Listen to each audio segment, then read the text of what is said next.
සුබ දවසක් ඔයාලට. අද මං අරන් ආවේ හරිම රස හරිම ලේසියෙන් හදාගන්න පුළුවන් පොටැටෝ නගට්ස්. මං අද මේ නගට්ස් ටික පාන් පිටි තෙල් මොනවද දාන්න නැතුව හරිම හෙල්ති විදියට තමයි හදාගන්නේ. වටේට ක්‍රිස්පි ගතියට ඇතුළ හරිම ක්‍රීමි ගතියට එන විදිහට මේ නගට්ස් ටික හදන්නේ. එහෙනම් අපි ඉක්මනින්ම බලමු පොටැටෝ නගට්ස් ටික හදාගන්නේ කොහොමද කියලා. මම මෙතන සාමාන්‍ය ප්‍රමාණයේ අලගෙඩි 4ක් තාම්බලා පොඩි කරගෙන අරන් තියෙනවා. මම මේක පේස්ට් එකක් වගේ වෙන්න පොඩි කරලා තියෙන්නේ. ඔයාලට මේක කෑලි හිටින්න අවශ්‍ය නම් ඒ විදිහට කෑලි හිටින විදිහට පොඩි කරගන්න.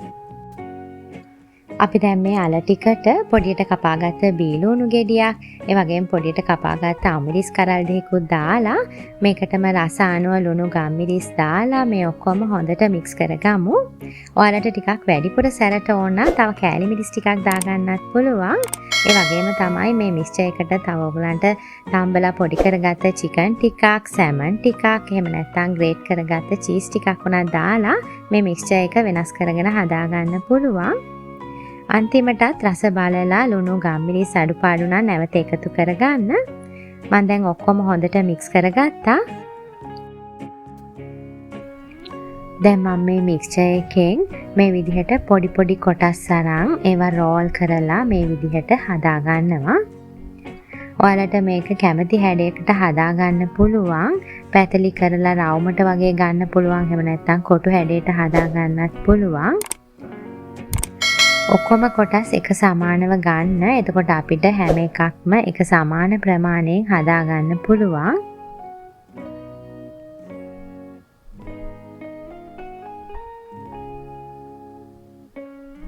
මේ තියන්නේ මම ඒ විදිහට හදාගත්ත ස්නැක්ස් ටික. අපි දැන් මේ හදාගත්ත ස්නැක්ස් ටික මේ විදිහට බිත්තරවල දවටගෙන ඊට පස්සේ පාන් කුඩු වල දවට ගන්න ඕනේ. ඔයගොල්ලෝ මේ ටික පාන් කුඩු වල දවට ගන්නකොටත් අතින් ලස්සනට මේ විදිහට හැඩේ හදා ගන්න. හැම එකක්ම අපි මේ විදිහට බිත්තරවල දවටගෙන පාන් කුඩු වල දවට ගන්න ඕනේ. අපිට මේක හරිම පහසුවෙන් ගෙදර තියෙන දේවල් වලින් හදා ගන්න පුළුවන් ස්නැක් එකක්. ඒ වගේම මේක හරිම ක්‍රිස්පි හරිම රසට එනවා. මම ඊට කලින් ඔයගලන්ට මේ වගේ රසට පහසුවෙන් හදා ගන්න පුළුවන් ස්නැක්ස් වර්ග කීපයක්ම කරලා තියෙනවා. මම ඒවේ කාඩ්ස් උඩින් දාන්නම්. ඉතින් අවශ්‍ය කෙනෙකුට ඒවා බලන්න පුළුවන්.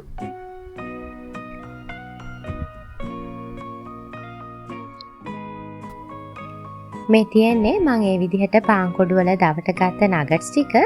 දැන් අපි මේක දෙවෙනි පාරටත් බිත්තරවල දවටගෙන පාන් කුඩු වල දවට ගන්න ඕනේ. එතකොට අපිට මේක පුපුරන්නේ නැතුව ලස්සනට ගන්න පුළුවන්. ඒ වගේම තමයි අද මම මේ නගට්ස් ටික බැදගන්නේ තෙල් පොඩ්ඩක්වත් දාන්න නැතුව හෙල්ති විදිහට එයා ෆ්‍රයර් එකේ. හැබැයි ඔයාලට එයා ෆ්‍රයර් එකක් නැත්නම් මේක තෙල් අඩු ප්‍රමාණයක් දාලා golden brown color එකක් වෙනකන් pan එකේ fry කරගන්නත් පුළුවන්. pan එකේ fry කරගන්නවා නම් ගොඩක් මහතට හදාගන්නේ නැතුව ටිකක් පැතලි කරලා හදාගත්තාම ඔයගලන්ට අඩු තෙල් ප්‍රමාණයකින් මේ නගට්ස් ටික බැද ගන්න පුළුවන්. මම දැන් දෙපාරක් මේ විදිහට බිත්තරවල දවටගෙන පාන් කුඩු වල දවට ගත්ත ස්නැක්ස් ටික තමයි මේ තියෙන්නේ. අපි දැන් මේ ටික බෙද ගන්න ඕනේ. මම දැන් මේ ස්නැක්ස් ටික එයා ෆ්‍රයර් රැක් එකෙන් තියාගන්නවා. මම කලින් එයා ෆ්‍රයර් එකේ රැක් එකට ඔයිල් ටිකක් බ්‍රෂ් කරගෙන එයා ෆ්‍රයර් එක සෙල්සියස් අංශක 200ට විනාඩි 5ක් ප්‍රීහීට් වෙන්න දාගත්තා. ඊට පස්සේ තමයි මම මේ විදිහට ට්‍රේ එකට මේ ස්නැක්ස් ටික තියාගත්තේ. ඔයගලන්ට එයා ෆ්‍රයර් එකක් නැත්නම් මම කලින් කිව්වා වගේ පෑන් එකට තෙල් ටිකක් දාලා මේක බෙද ගන්නත් පුළුවන්. දැන් අපි සෙල්සියස් අංශක 200ටම මුලින් විනාඩි 5ක් දාගමු.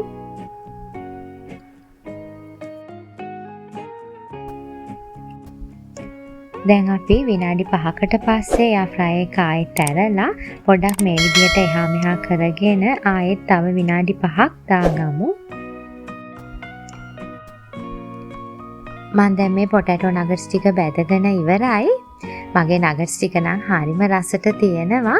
ඔයගලන් දැක්කනේ මම පාන් පිටි තෙල් මොනවත් නැතුව හරිම හෙල්දි විදිහට මේ නගට්ස් ටික හදාගත්තේ කියලා. ඉතින් ඔයාලත් මේ විදිහට පොටැටෝ නගට්ස් ටිකක් හදලා රස බලලා මට ලයික් එකක් කමෙන්ට් එකක් දාන්න. මගේ YouTube channel එක subscribe කරලා ළඟ තියෙන bell icon එක click කරන්නත් අමතක කරන්න එපා.